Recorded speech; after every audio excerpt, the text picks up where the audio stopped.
मौनव्याख्या प्रकटितपरब्रह्मतत्त्वं युवानम् वर्षिष्ठान्ते वसदृशिगणैरावृतं ब्रह्मनिष्ठैः आचार्येन्द्रं करकलितचिन्मुद्रमानन्दरूपम् स्वात्मारामं मुदितवदनं दक्षिणामूर्तिमीडे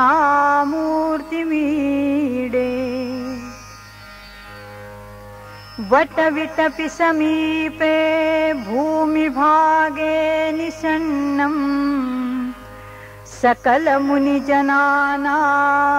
ज्ञानदातारमारात् त्रिभुवनगुरुमीशं दक्षिणामूर्तिदेवं जननमरणदुःखच्छेददक्षं Namami.